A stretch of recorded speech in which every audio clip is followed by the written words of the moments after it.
Pangapunten Pak, mau tanya, ada pembahasan di kalangan ilmu kearifan itu tentang alam. Jadi ada penyebutan tentang nama alam amr dan alam kholqi. Lalu juga ada penyebutan tentang alam-alam di kalangan ilmu kearifan orang-orang Jawa, yaitu alam kasunyatan, alam sunyata, dan alam supena. Itu apa itu maksudnya, Pak? Memang setahu Mas Nur, alam itu apa? Setahu saya alam ini ya alam semesta ini. Sebatas itu, gitu loh Pak. Jadi gini ya, kalau terkait ilmu yang Mas Nur tanyakan, alam itu kalau dalam bahasa Arab itu artinya selain, atau bisa dikatakan dalam bahasa Arab itu alamah, artinya tanda, pertanda, tanda atau pertanda, itu arti daripada alam. Tanda, alam itu tanda. Nah, ya. Makanya untuk pendekatan nalar, contohnya gini. Kalau Mas Nur melihat, misalnya masuk di tengah hutan, jalan-jalan di tengah hutan, di situ ada api unggun. Padahal di situ sepi, nggak ada siapa-siapa. Iya.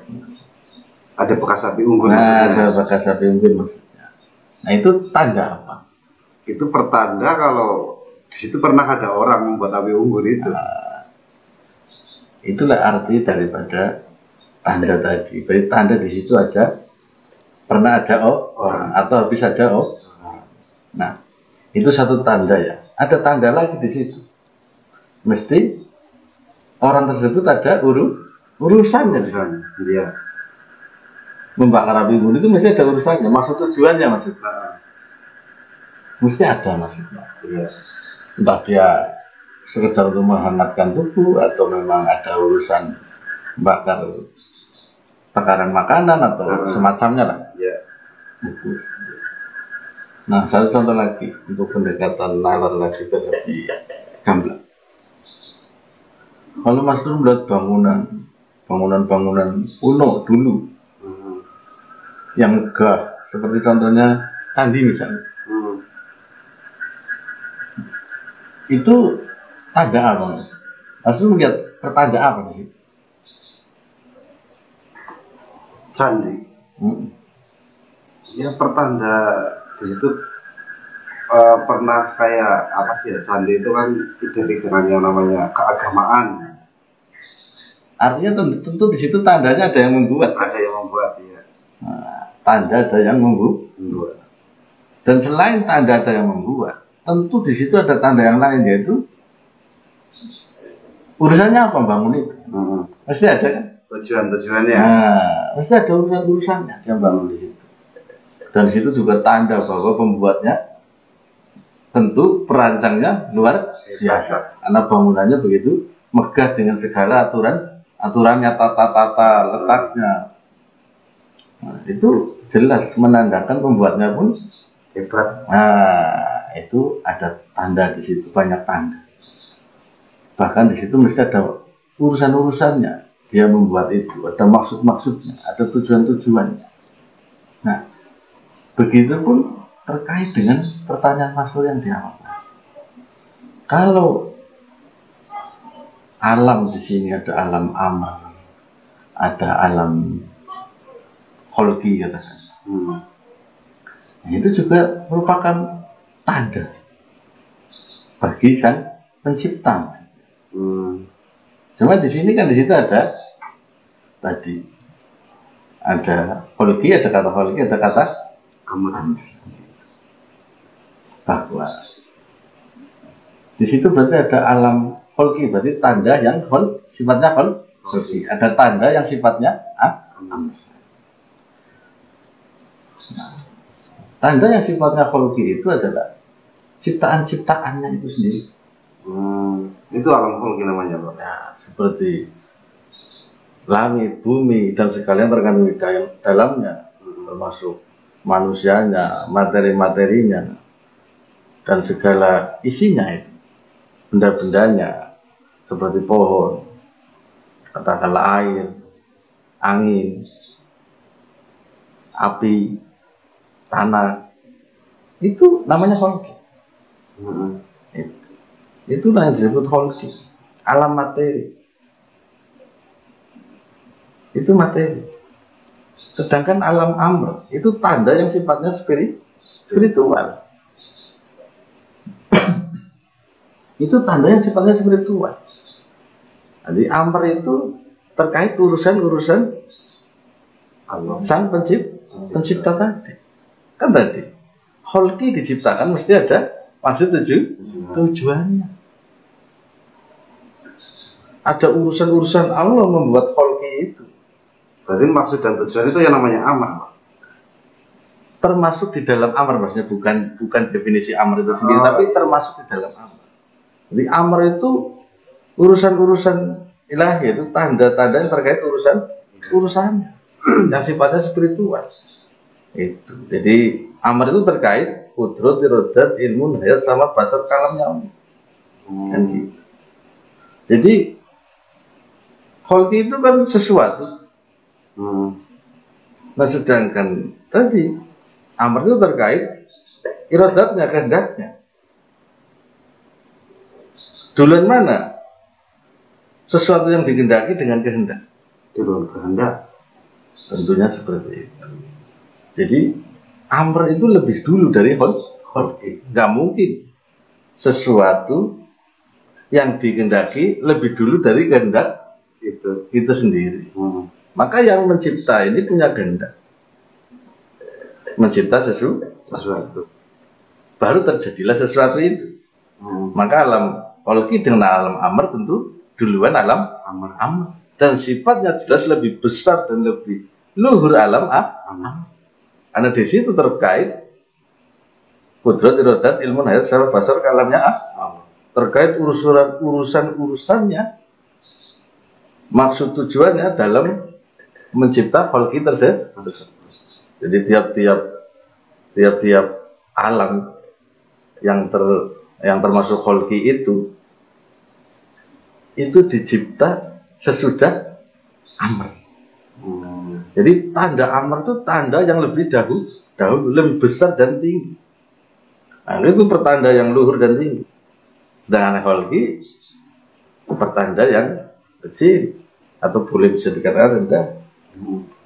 Nah, itu alam materi kasar, dimensi paling luar maksudnya. Nah, sedangkan amr itu sifatnya luhur karena di situ adalah ketetapan Tuhan, ketetapan Allah ada di situ. Itu sifatnya amr. Jadi alam amr itu terkait kehendaknya. Sedangkan holki yang dikehendaki. Bagaimana mungkin yang dikehendaki lebih dulu dari kehendaknya? Kan gitu. Lebih dulu dari kehendak sang pencipta. Jadi sang pencipta punya kehendak menciptakan sesuatu. Maka kehendaknya mesti lebih dulu dong daripada sesuatu yang dikehendaki. Maka holki adalah sesuatu yang dikehendaki. Kan gitu. Sedangkan alam amr adalah kehendak bagi Allah itu sendiri atau sang pencipta itu sendiri. Maka alam amr ini sebelum pencipta atau Allah menciptakan holki, di situ sudah ada ketetapannya dalam. Nanti ini diciptakan untuk apa? Sangkan parannya untuk apa? Maksud tujuannya untuk apa? Itu amrnya itu maksudnya. Di situ sudah ditetapkan semua. Nanti bagaimana ini kadar-kadarnya, kekuatan-kekuatannya, itu semua sudah diatur di dalam amr. Sudah ditetapkan di situ. Maka alam amr itu termasuk rahasia Allah. Jadi alam amr itu alam yang paling luhur dan tinggi. Disitulah sumber kebenaran di sini adalah yang sesuai maksud tujuan penciptaan itu sendiri. Itulah kebenaran. Bukan kebenaran menurut siapa-siapa, tentunya kebenaran menurut penciptanya. Jadi kholqi itu siapapun makhluk kholqi, katakanlah khususnya manusia, harus sesuai kebenaran atau sesuai maksud tujuan sang penciptanya. Makanya sesuai yang ada di dalam amrnya. Jadi amr itu mengatur tentang maksud tujuan, kadar-kadar, ketetapan-ketetapannya sudah ada di situ. Maka alam amr itu rahasia, tapi menjadi sumber kebenaran bagi kholqi. Maka kholqi yang tidak mengikuti amr Allah, maka kholqi ini katakan manusia lah ya. Manusia ini kan kholqi katakan.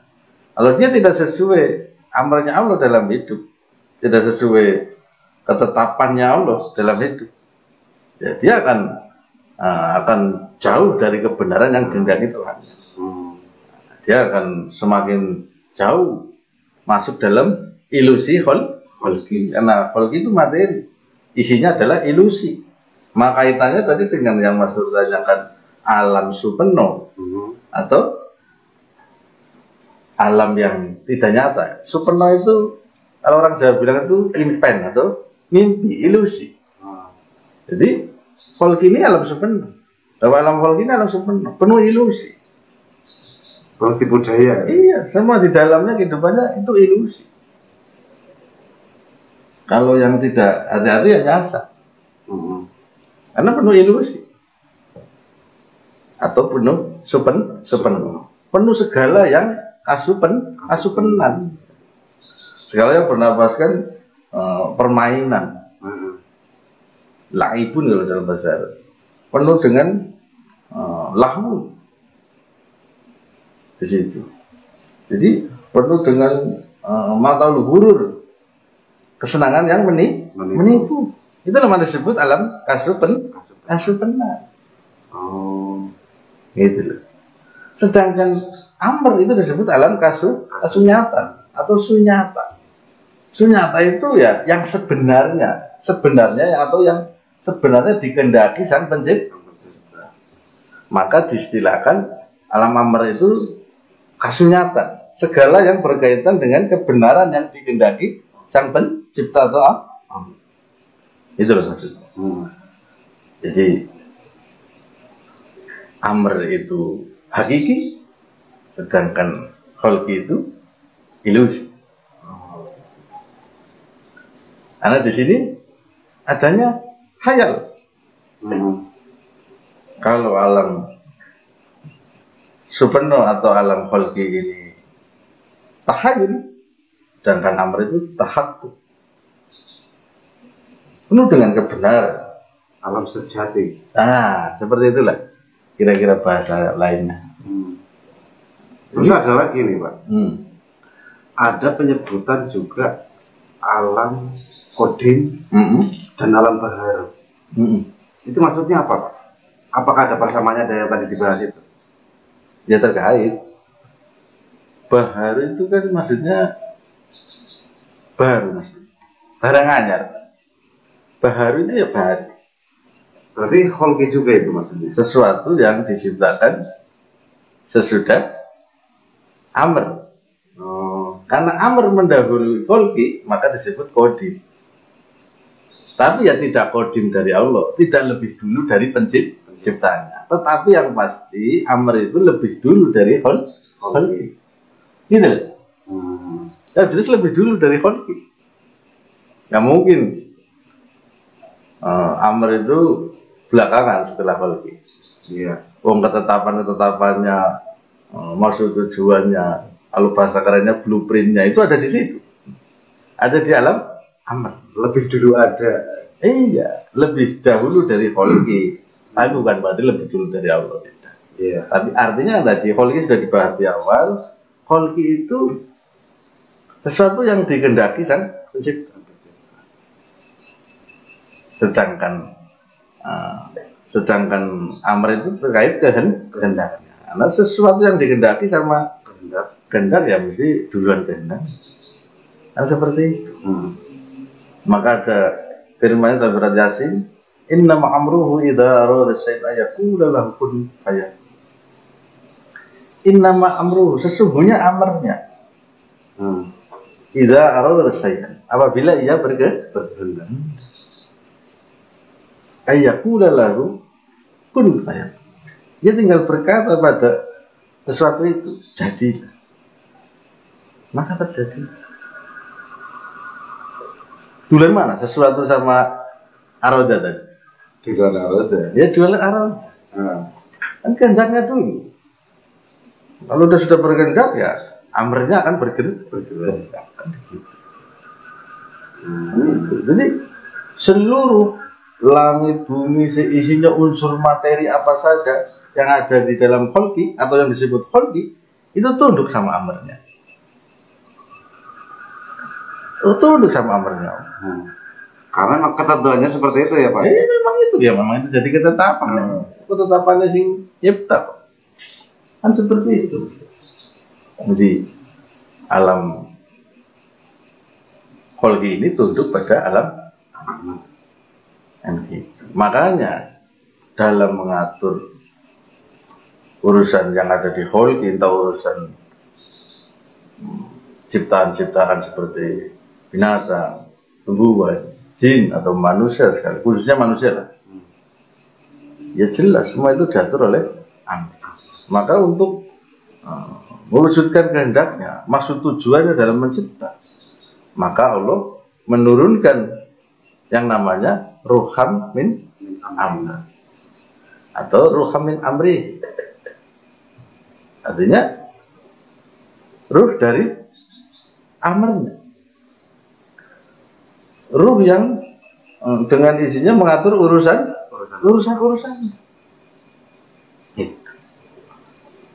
Jadi makanya ada ayat dalam Quran, dalam surat Al-Isra itu dikatakan ketika orang dulu bertanya pada Rasulullah, Allah mewahyukan kepada Rasul. Wa yas'alunaka 'anir ruh. Jika mereka bertanya tentang ruh, kulir ruhu min amri rabb, maka katakanlah, maka jawablah, ruh itu dari amr Rabb. Ruh itu dari amrnya Allah. Jadi amr ini diturunkan untuk mengatur berbagai urusannya Allah yang sangat banyak. Walaupun di situ dikatakan wa ma'utitum minal ilmi illa qalila. Dan kok tidak diberitahu pengetahuan itu, melainkan sedikit. Artinya pengetahuan tentang ruhi min amri rabb atau ruhu min amri rabb. Jadi manusia itu hanya diberi pengetahuan tentang itu sedikit. Tapi yang sedikit ini amat banyak dari manusia. Karena maksudnya ruhi min amri rabbi atau ruhi min amrihi kalau istilah kata gantinya. Ruhi min amrihi itu ya sangat luas karena ciptaan Allah sangat banyak. Maka dia punya urusan yang luar biasa, ngatur matahari, ngatur jin, ngatur ciptaan-ciptaan yang lain. Nah, paling tidak kita memahami ruhi min amri rabbi atas diri kita sebagai manusia, urusan Allah atas penciptaan kita. Itu atas penciptaan kita. Nah, ruhi min amri rabbi atau ruhi min amrihi tadi kata gantinya, itu ruh dari amrnya ini yang mengatur urusan kita itu ada dua dalam istilah ilmu Tafidadil Mukarifan. Ada dua Pak? Ya. Itu hanya untuk pembagian pengertian. Jadi ruhi min amrihi dalam bentuk bisautin wa biharfu. Jadi ruh dari amrnya yang dengan suara dan huruf Al-Quran. Nah, seperti itu. Jadi itu juga ruh namanya. Makanya dalam Quran juga ada pernyataan Allah. Wa kadzalika auhayna ilaika ruham min amri. telah kami wahyukan ilaika kepada ruhamin amri, ruh dari amr kamu. Ma kunta tadri mal kitab wal iman, sebelumnya engkau tidak mengetahui apa itu kitab, apa itu iman. Artinya sebelum ruhamin amri tadi diturunkan, Rasulullah tidak mengerti apa itu kitab, apa itu iman. Manusia juga nggak ngerti. Sebelum diturunkan ruhamin min amri Rabbi saja, atau ruhamin amri atau kata gantinya ruhamin amri. Jadi ruh dari sebelum diturunkan ruh dari amrnya, Rasulullah juga tidak mengerti apa itu kitab, apa itu iman. Tapi setelah ruhamin amri ini diturunkan, yang bentuknya tadi bisautin wa biharfun, dengan suara dan huruf, maka Rasul jadi tahu apa itu kitab, apa itu iman. Maka dikatakan dalam lanjutan tersebut bahwa walakin ja'alnahu nur, dan kami di situ akan tetapi kami jadikan iya di sini adalah ruhamin amri Rabbi yang berupa kitab atau suara dan huruf sebagai nurun, cahaya. Nah, dibihi manasya'u min ibadina. Artinya bahwa akan tetapi kami jadikan ia sebagai cahaya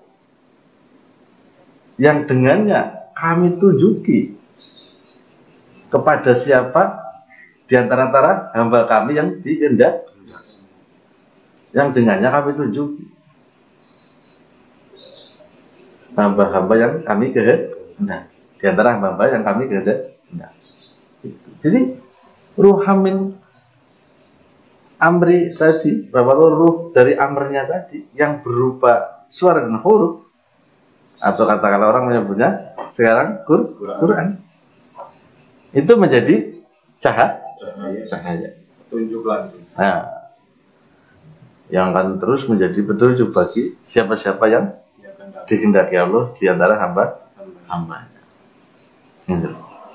Jadi inilah ruhi min amrihi yang bisutin wa bihar, artinya dengan suara dan huruf. Kalau orang Jawa bilang itu sastra tanpa tulis, tanpa papan, itu kebalikannya. Kalau ini sastra yang dengan tulis dan papan, artinya bisa ditulis, bisa dibacakan gitu. Sedangkan kebalikannya, atau yang saya maksud adalah tadi apa? Ruh yang satunya tadi. Itu ruhi min amrihi yang la sautin wala harf, yang tanpa suara dan tanpa huruf. Itu juga amr, Pak. Amr itu, betul, itu amr yang lebih rahasia. Jadi ruhi min amrihi yang la sautin wala harf, amr yang tanpa suara dan huruf, yaitu ruh dari amrnya yang tanpa suara, tanpa huruf. Kalau orang Jawa bilang itu sastra tanpa tulis, tanpa papan. Atau ada yang bilang juga sastra cipta wadiningrat. Rahasia kehidupan. Itu yang dengan suara, dengan tanpa suara dan tanpa huruf itu juga sama-sama bisa menuntun, Pak. Ya jelas. Caranya? Ya itu rahasia. Jadi itu caranya Allah. Caranya Allah membuat orang menjadi tahu tanpa suara, tanpa huruf. Makanya saya gambarkan kecil ya. Upaya kita gitu. Enggak, maksudnya saya gambarkan kecil yang tanpa suara, tanpa huruf. huruf ya. Contoh saya ketemu. Misalnya dari materi belajar orang dengan doa tertentu bisa mimpi ketemu Rasul. Nah, memang Mas Rami pernah lihat Rasulullah seperti apa wajahnya? Kan nggak pernah tahu. Nah, tetapi ketika doa itu dikabulkan Allah, di dalam mimpi ketika Mas Rami melihat seseorang padahal di situ jumlahnya dalam mimpinya 2 atau 3. Tapi Mas Rami tahu ini Rasulullah, yang satu ini Rasulullah. Tanpa perkenal, tanpa apa. Lah itu siapa yang ngasih tahu? Oh, gitu. Kalau bukan yang roh dari amrnya yang lasatin malah yang tanpa suara tanpa huruf. Jadi itu ruh dari amrnya yang tanpa suara tanpa huruf. Memberitahu. Memberitahunya nggak pakai kata-kata, nggak pakai huruf. Pokoknya tahu gitu ya. Tertanam di dalam kolbu, tertanam di dalam kolbu. Seperti kita langsung ini beliau seperti itu. Nah, itu gambar kecilnya ya. Nanti dibahas sekali lain ya. Rohimin amrihi yang la sautin wala harf, yang tanpa suara tanpa huruf. Jadi itu pembahasannya cukup panjang. Nah, kalau sudah ngaji yang itu.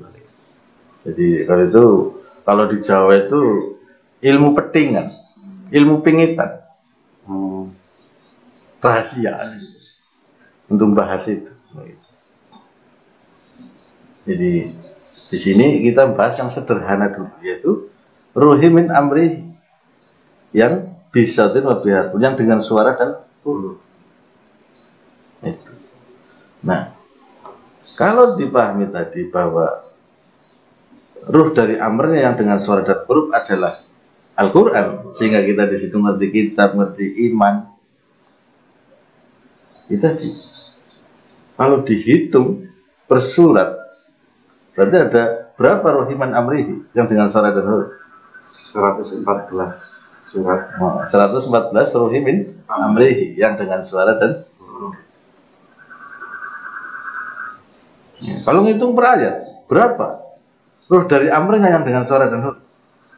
6.666 ayat. Nah, 6.666 rohi min amrihi yang disautin wabilah. Itu ada 6.666 ruh. Kalau ngitung ayat, ngitung per surat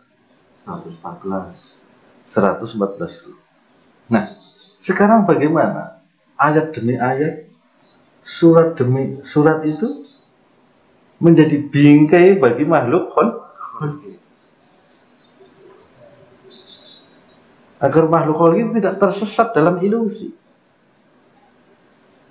tidak tersesat di dalam lahun, tidak tersesat di dalam mataul ghurur, kesenangan yang menipu, tidak tersesat dalam bunga kehidupan. Maka hidupi satu demi satu, tahap demi tahap, agar dia bisa terlepas dari jerat ilusi khalik, agar terbebas dari jerat alam kasupenan, segala yang bernapaskan hayalan, ilusi. Ngerti maksudnya ilusi itu? Tidak nyata. Kenapa? Alam angan-angan apa? Alam mimpi. Hayal apa ya?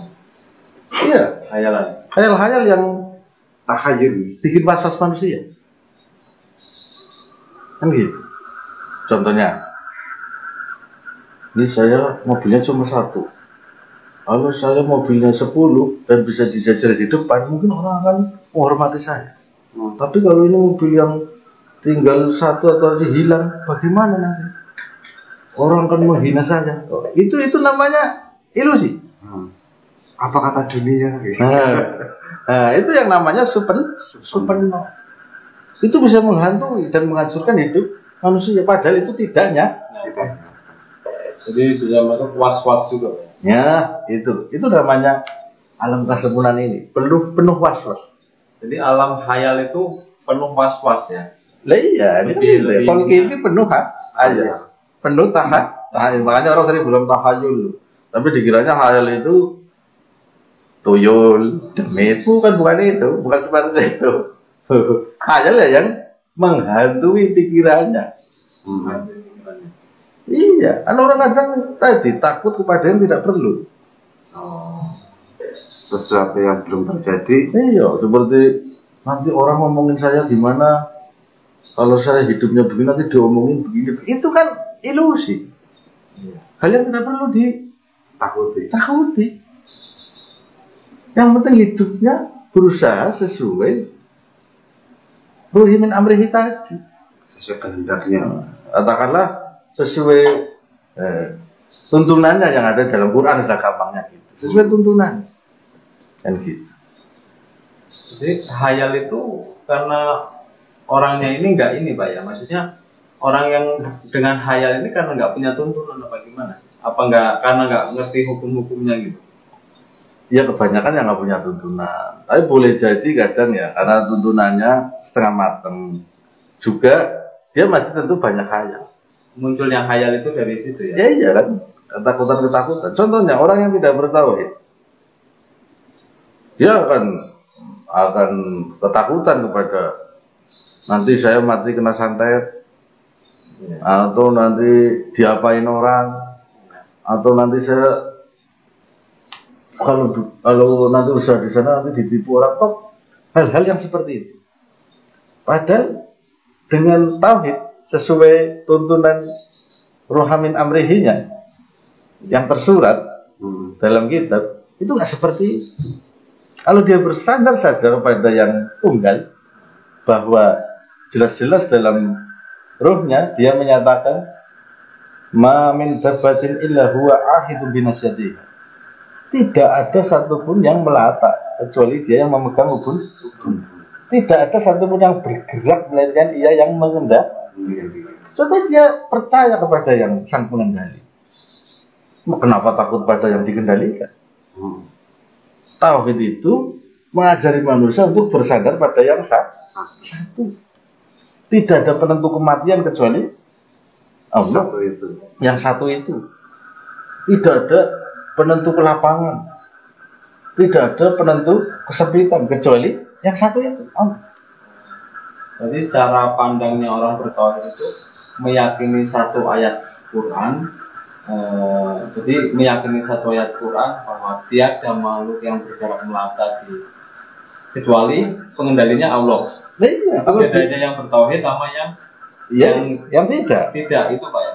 Kalau yang tidak bertauhid, dia banyak menyadarkan hidup kepada yang digerakkan. Sedang orang bertauhid, dia menyadarkan hidup pada sang penggerak yang tunggal. Tidak ada lainnya, itu yang tunggal. Sedangkan orang yang tidak bertauhid, dia mengandalkan temannya, mengandalkan keluarganya, saudaranya, pimpinannya, anak buahnya. Itu mutlak. Sehingga ketakutannya akan menjadi besar. Nanti kalau saya nanti ini, nanti kalau si ini pergi dari saya, bersandar pada yang kecil gitu ya. Ya, itulah disebut supenan atau kasupenan, segala yang bernapaskan hayal. Was. Itu alam supeno jenenge. Atau alam ilusi. Itu ilusi. Maka manusia itu jangan terjerat oleh ilusi-ilusi. Itu akan mengecilkan dirinya. Karena manusia hidup bukan untuk tujuan kecil itu, ada tujuan yang besar. Nantilah, satu waktu kita bahas. Makanya ada bahasa gini Pak ya. Apa yang kau lihat tidak seperti apa yang kau lihat. Itu maksudnya berarti menggambarkan tentang alam kholqi ini berarti Pak. Ya. Alam supena. Iya. Alam supena. Alam yang tidak sebenarnya kekhawatiran itu tidak nyata. Fata morgana lah. Iya.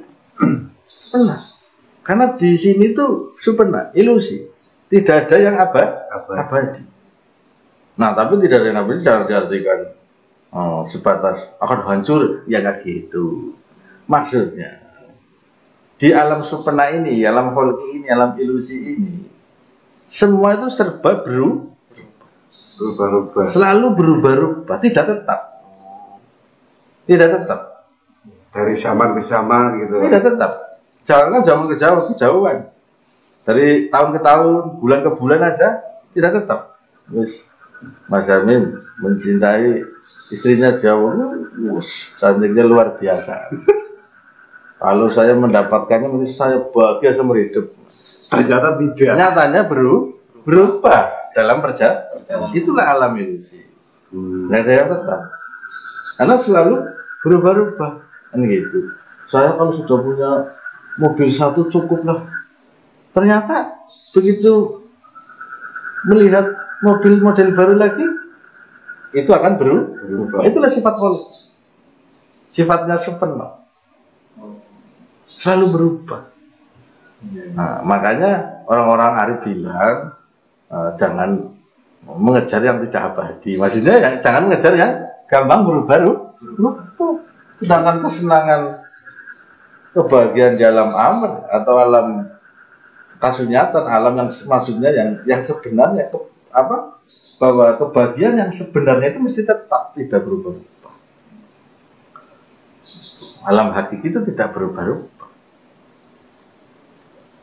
Mana ada Nabi ganti kesenangan, dia sudah seneng alam keilahian terus pindah pengen alam kemenungsan, nggak mungkin. Itu anak tetap apa keindahannya tetap tidak berubah. Apa yang beliau rasakan, apa yang beliau pahami tentang amr itu luar biasa. Jadi tidak akan merubahkan pendiriannya, tidak akan merubahkan keinginannya. Makanya digambarkan kesenangan dalam amr, katakanlah jannah, surga itu tidak akan tidak akan berubah. Nah, itu ada penggambaran tentang jannah itu kan amr. Kan gitu. Makanya digambar malaikat untuk bosan sujud, ada yang tasbih. Itulah wujud amr yang kebenaran. Walaupun itu ya tetap ada maknawiyahnya, bukan semata-mata itu begitu saja. Paksi penghubungi langit, grudaiku endah warnandiro,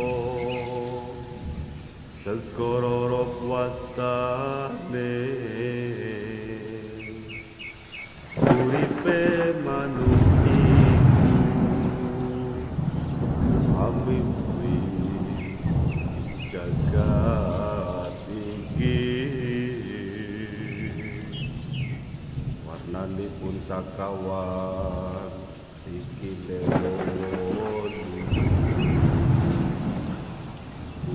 iku sarengan ketihipun tarekat ingkang sajati ototipun hakeka